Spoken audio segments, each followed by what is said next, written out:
Hey, what's up, classic TV fans? My name is Rick9G. Thank you so much for joining me today. We're going to be talking about Gilligan's Island. Now, before I get into that, I do want to let you know that I'll be giving away another Gilligan's Island DVD set from the Season 3 era. Now, it'll include all the episodes from Season 3, so make sure to watch the entire video to see how you can win. It's free of charge, you don't have to pay anything, and the lucky winner will have so many episodes to enjoy. Let's get right to it. Now, the information that I do have to fill you in about has to do with these lost episodes, or these episodes that were never filmed, but they were created in the sense of their thought, the topics, and what was going to happen. I'm going to get into as many details as was provided, but before I have to give you a little bit of background. That is, Gilligan's Island only ran for about 3 seasons, which equated to 98 episodes. Now, people actually really enjoyed the show, and during the first season, around January 1965, Gilligan's Island was actually #1, yes, #1 in the Nielsen ratings, beating out other shows like Bonanza, which is pretty surprising to most. Now, in the second season, Gilligan's Island held the #22 spot, and in the third season was #49. Now, I know what a lot of you may be thinking, wow, what a precipitous drop. What a drop from 1 to 50, which yes, it was a drop, but it was actually still fairly good. How can I compare that, or what can I compare that to? Well, let's look at Star Trek for that same year. Yes, Star Trek was lower than 49. So Gilligan's Island was 49th and beating Star Trek, which ran for 2 more seasons. Now, as I mentioned, the third season of Gilligan's Island was the last one. That wasn't due to ratings. It was actually due to the wife of a CBS executive. Now, what happened, her favorite show was Gunsmoke, and they had all of the seasons, or basically they had the season episodes already picked out, and there was too many. There was too many to fill all the slots. Gilligan's Island was already in the slot, and it was decided that Gunsmoke would have to be canceled. The woman, the wife of the executive, was furious and said, no, you cannot cancel the show. It's my favorite. So what did they do? They had to take a show out, and the one that was nixed, that was canceled, was Gilligan's Island, unfortunately.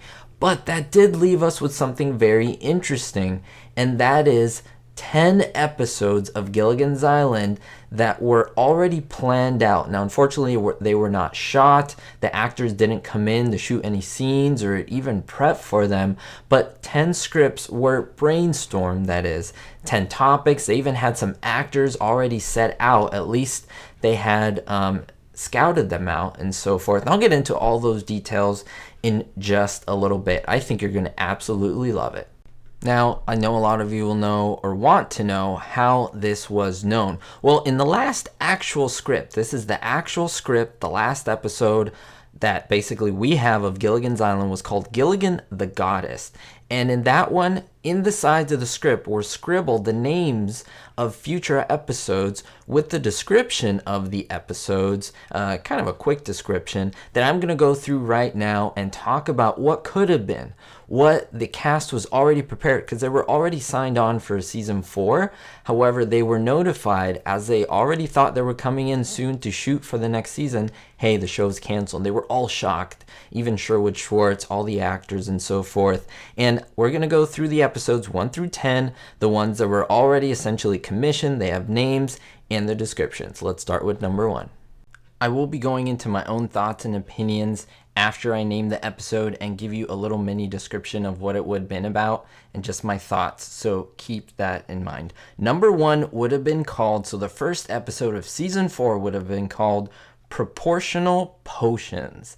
And in this episode, they had thought that Gilligan finds a drink which makes him miniaturized. That's the description. That's all we have. Now, what I think is fascinating with that one, it goes back to, if you've ever seen the movie Honey, I Shrunk the Kids, and it even goes back to The Incredible Shrinking Man, a movie, a black and white movie going back into the decades of film. And what episode calls to mind is the one where Gilligan goes and climbs that beanstalk in that dream, and there's a mini version of him played by his son. I think this is really cool. I really find it interesting that they wanted to miniaturize Gilligan somehow using practical effects, maybe seeing him walking around the hut, kind of like an early Honey, I Shrunk the Kids. I think that is amazing. Episode 2 of season 4 would have been called Another Start is Born. Not Star, but Start is Born. Or they were going to call it Bye Bye Birdy. Now, this is important because they did not make a decision on the name. They could have used either or. And I think it's really interesting to know which one you would choose. By the way, let me know in the comments below which of these is your favorite, and maybe if you want to extrapolate and just maybe choose one of them and give me your thoughts on how the script would go for that episode, I think that would be really cool. But going back to Another Start is Born and Bye Bye Birdy, this one is really interesting because they came up with the idea of Ginger climbing aboard a rowboat that they would have named Titanic Jr. I don't know the thought of that. And then get rescued. They actually wanted the Ginger character to get rescued from the island, and the other 6 get left on the island. Now that's really fascinating, and you may think, why would they do that? Well, remember, Tina Louise played Ginger, and she pretty much wanted off of the show. It would have been a way to kind of let the real actress leave the show and the Ginger character leave, and you're going to see they would have replaced her with, well, I'll tell you in the next episode, but I really find this fascinating because of all the characters, they would have picked her. She's actually the only actress that's alive now, Tina Louise, from the original cast, which is actually very ironic. But it's really interesting to note that she would have climbed aboard this rowboat and gotten rescued, left the island permanently, and the 6 castaways without her, and you will see what happens with episode 3. Now, episode 3 of season 4 would have been called An Eye for an Eye. Now, as I mentioned, Ginger would have gotten rescued by this point, and now she would have been replaced by 2 characters. 2 actresses. Unfortunately, they didn't cast actresses for this yet. They just had names for the characters. Both of them were unmarried women, Miss. They're both described as Miss. One is Krissy with a K, and the other one is Sally, and they're both Miss Krissy and Miss Sally. So both bachelorettes, both single women. I don't know if they're related or not, but yeah, it would have been 2 girls replacing. So there would have been essentially 8 people on the island at this point. With Ginger leaving, they would have replaced her with 2 actresses, 2 different characters, which is fascinating to me. Again, I'm really excited making this video because this is super fascinating to me. I would love to see your thoughts down below. I love reading the comments. Now, number 4 would have been called No Bill for This Tab. Now, in this one, I find this very fascinating. Remember, no bill for this tab. Tab is not an accident. That is because they wanted to get the actor Tab Hunter to appear as a guest star on the show. That's really interesting. Of course, a hunk of a star at that time, you know, someone like Denny Miller, who would come on the show and somehow wind up their way there, much like Phil Silvers or Don Rickles, you know, all the actors who came on, and they would have built a story around him. Unfortunately, they didn't build up the story, but I do find it fascinating that they did find an actor. Tab Hunter essentially was confirmed to be in the 4th episode, and I find that really, really cool. I honestly wish they would have made these. Episode 5 of season 4 would have been called Ahoy Matey. In this one, a modern-day pirate who would have been called Silver Long Johns comes to the island. Now, what this reminds me of is a lot of actors and a lot of characters. Someone like Duboff, the artist, right, who came on the island or was living on the island, in fact, that whole entire time. Or even, of course, Wrong Way Feldman, who appeared twice in the episode. He played, right, an aviator. And so we have Wrong Way Feldman, kind of this quirky, comedic aviator. And this would have been great, I think, like a modern-day pirate who's somehow thinking that, you know, he's on the island trying to get treasure and so forth. They're saying, well, there isn't treasure. And I just would have imagined all the really cool adventures they would have had with this pirate. The way he could have gotten off the island would have been kind of a colorful look at that. He had been a really cool personality because a lot of those guest stars really call attention to themselves. They are the center of that episode. And I do like this premise versus like having Zsa Zsa Gabor, who was a guest star on Gilligan's Island. It wasn't that interesting of an episode, but I think this one, A Modern Day Pirate, is really, really cool. It also reminded me of an episode of Gilligan's Island where he, court-martialed it's called, where he daydreams, or he essentially dreams, where he's a pirate and everyone's a pirate. The skipper and Mr. Howell and himself, Gilligan, Admiral Gilligan, and the girls, he rescues the girls, and have like a pirate theme going on, so I think it would have been super epic. Episode 6 of Season 4 would have been called I Detect You, and I, not like I myself, but eyeball, that type I detect you. In this one, Gilligan thinks he's Dick Tracy, yes, Dick Tracy, and he ruins a rescue. So somehow there would have been a premise where there was a rescue, a possible rescue, and he would have ruined it like he does in many episodes of Gilligan's Island. But remember, according to this, Gilligan thinks he's Dick Tracy, so he probably gets hit in the head, very similar to an episode of The Skipper where he gets hit in the head and he believes that everyone is Japanese soldiers. This going back to season 1. So Dick Tracy, I don't know if he would have been like a character that was owned by CBS or is owned now by CBS. I don't know about that. I won't go into all those details, but I think that's kind of fascinating. Would he have had like these yellow clothing? Would it washed up on shore maybe with something in a crate? He had the clothing, he put him on, hit his head, he thought he was Dick Tracy. Or maybe Gilligan was a big fan of comics. Maybe he had a Dick Tracy comic book, and then that he got hit in the head, and then he decided he was Dick Tracy. I don't know, but definitely fascinating. A couple more before we're done. Now this one is fascinating. It's episode 7 of season 4.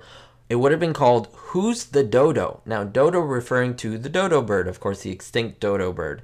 And yes, in this one it's centered around the professor, which I do like. And the professor is tracking what he thinks is the rare dodo bird, while Gilligan finds a lamp when rubbed brings forth the genie. Now let me tell you, that's a lot in one episode, and that's how I like it. Sometimes some of these Gilligan Island episodes are jam-packed of different like storylines that kind of just kind of overlap each other, and I love that. What's great is it says the professor tracks what he thinks is a rare dodo bird, so it's probably not, but it's the chase that's fun. It reminds me of when this man came on the island. I think it's called A Man with a Net. That's what the episode. Lord Beasley, and he's trying to find the pussycat swallowtail butterfly, and it's just like they go on safari and all the castaways trying to look for it. I think it would have been interesting. Maybe they try to help the professor and the elusive bird is everywhere running around. But then Gilligan finding a lamp during this time and a genie. How would the genie have looked like? Would he have been blue? What kind of wishes would Gilligan have wished for? There was an episode where he did wish 3 things. It was very comedic from season 1. He wished for ice cream, then another thing of ice cream, then he got off the island, and they sadly didn't get off. But it was one of my favorites from season 1. I think this one would have been golden, and I'm kicking myself now thinking that this could have been an episode. Now, for all of you comedic TV fans from the 60s, you will love this one because it would have been episode 8, season 4. It was called Laugh Until It Hurts. So this is already telling me that this would have been a hilarious episode. Why else do I think that? Because it would have guest starred comedian Paul Lynde. Now, Paul Lynde is one of those guys who is in anything he's in, it's funny. And he's just one of those characters where he plays the same thing every time. And he was in, of course, I Dream of Jeannie. He was in The Munsters, playing that doctor who couldn't see anything. And you know what? It was one of the fun. I always said in my past videos that I loved Paul Lynde and anything he was in. And I think him washing up on shore accidentally on the island and being with the castaways for a little bit would have been gold. Apparently he was on the island to test some jokes on the castaways. I guess he had a routine. He was testing it on them. They were thinking they were getting rescued, and he finds a way off without them. Remember, this is the whole time without Ginger and with the 2 other actresses. Or no, it doesn't even say that they're actresses. 2 misses. Number 9, this is a quirky one, and it stands out to me. I don't know what to think about this. I'd love to know your thoughts down below. It's actually the shortest description out of all of them. The episode would have been called My Favorite Alien, number 9. And the description simply says, a silly alien lands on the island. So, yes, Gilligan's Island was kind of grounded in reality. There were a few things where physics was not really correct on the island. Gilligan would make a pair of wings and float and fly and stuff. But the silly alien, that makes me think that, was this really going to be an alien in the frame of the story? How would they have fixed that? They had robots on the island. They had a lion on the island. All these quirky things, but they were all in the frame of reality, if that makes sense, right? They could be a robot. But an alien, I just don't know how that would have worked, what it would have looked like. Would it have talked? Maybe was it a pretend alien? I don't know, but this one's the one that fascinates me the most, but we have so little info on it, and I think that's why I think it's interesting. And finally, number 10. They only went to number 10 because at that time they didn't write any more episodes. If they would have filmed maybe episodes 1 to 3, they would have had more episodes. But unfortunately, this is the last one that we have. It was called I Hear You. And they would have had a singer on the island. Now, they didn't confirm who, but they did have the idea of having Bobby Vinton on the show. It could have been someone else, meaning they could have glossed over him and said, well, maybe we won't use Bobby if it doesn't work out. But that's the one that they were at least alluding to. Now, Tab Hunter was essentially confirmed. Bobby Vinton wasn't. They just had him as an idea. And they wanted him, or some other singer, to guest star as Mary Ann's, Miss Sally, and Miss Krissy's favorite singer. Now, that reminds me a lot of the episode of the Mosquitoes, in which it's kind of a play off of the Beatles, right? And Gilligan, of course, Mary Ann loves them, as well as Ginger kind of liked them. The other castaways didn't really like them because they thought they were annoying and strange. But you know what? I think this would have been interesting to have something a little bit different on the island. And I'd love to know your thoughts on which of these was your favorite. And maybe if you want, add on to the script. How would you have wanted to see the episode go for any that you choose? I'm really, really anxious to see your thoughts. Now, I do have to mention this. This is very important. In 1963, when Sherwood Schwartz was proposing the show to CBS executives, he did want an episode where Gilligan befriends a giant dinosaur. Yes, a giant dinosaur. Now, there was an episode near the end of season 3 where Gilligan dreams that he's a caveman and many others are cavemen and there's a dinosaur on the island. But no, this would have befriended a real dinosaur that is on the island, not dreaming.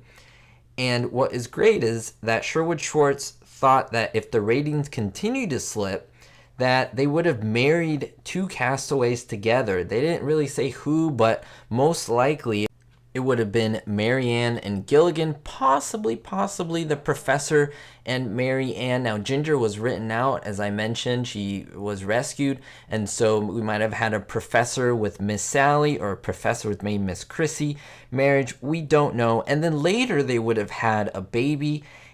And this is very fascinating because this is something that people thought would have worked, but it was something that we never saw come to fruition. There was also an idea to have a hotel that is basically a hut-like motel where they would have 4 or 5 rooms, something like that. And then these guest stars would stay in the hotel. They would wash up on shore. And every episode we'd have different guest stars, celebrities, kind of like in later I Love Lucy thing. I want to know your thoughts on this. This video was longer than I usually make, but I did want to do it justice and give you details. I do want to also note that a lot of the images that I use, of course, they cannot correspond to what I'm talking about because these were never made. So just some fun images for you to enjoy. Now, I know a lot of you want to know how to win this DVD giveaway, to win all the episodes from season 3 so you can watch them and enjoy them yourself. You have to be a subscriber to the channel, you have to like the video, and you have to leave a comment below. In that comment, you can either pick your favorite of these 10 or even pick one of them and extrapolate. Make your own script on how you would want it to go. I'm going to have so much fun reading those. Maybe I'll pick the best one and that person will win the giveaway. But you have to be subscribed, like the video, comment, and finally, I'll have a link in the description and you put your mailing address there. I pick the person and then I know where to send the DVD. Good luck to everyone. I will announce it in the community page of my YouTube. We'll see you next time, guys and gals. Thank you so much for supporting, and most importantly, be hopeful. A big thank you especially to my Diamond tier patrons: Kevin K, David D, Vito L, Sally N, Citizen Kane 359, Ricky, and honorary Patreon Verbal Volley. If you want to become a patron member, links are down below in the description. Thank you.